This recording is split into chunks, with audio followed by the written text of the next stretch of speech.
1 week ago, I could see the sun rising as I was cycling through the paddy fields. One fall that day and I couldn't see with my right eye.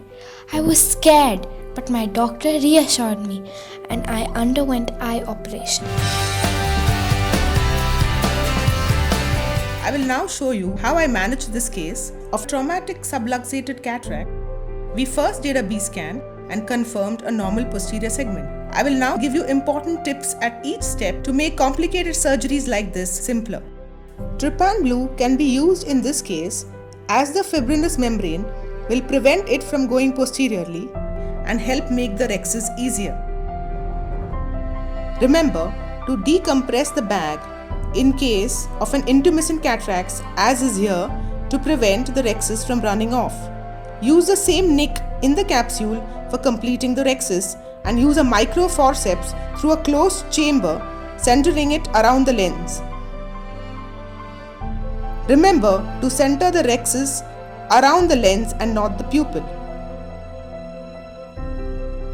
Break the synicave with the iris repositor and peel off the membrane wherever possible. Use the vitrector port such that it is away from the iris as well as the lens edge to prevent a buttonholing and perform a good vitrectomy. An endo-illuminator can facilitate better visualization.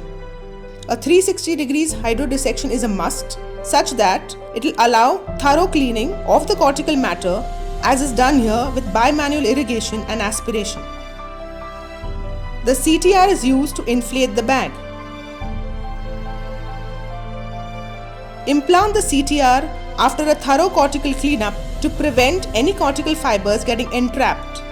Note that the bag opening looks smaller, hence the anterior capsular opening is further enlarged with the microrhexis forceps.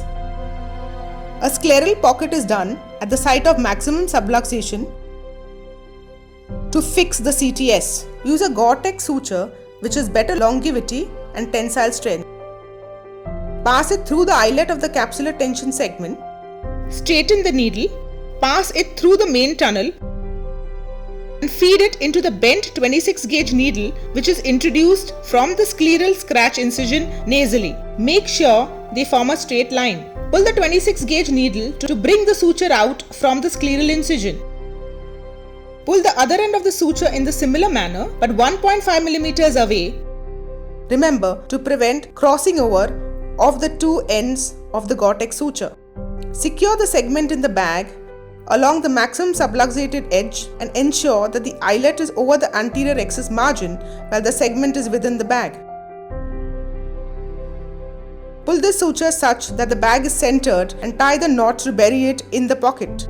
Gore-Tex suture has minimal biological tissue response and no known biodegradation and has been used for years by our cardiovascular colleagues.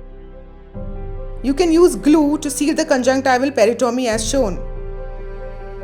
Finally, implant the intraocular lens inside the well-inflated and stabilized capsular bag.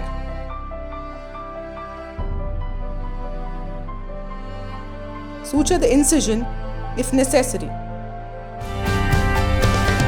This is a post-operative appearance showing that the bag is well centered, you do not see the Gore-Tex suture and the IOL is within the bag.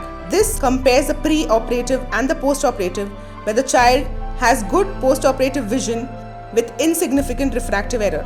Thus this video highlights how a proper precaution when taken and follow meticulous steps you can achieve best surgical outcome even in complicated cases. And now, as I go cycling with my friends again, I can see with both my eyes the beautiful world. Such a beautiful, beautiful world.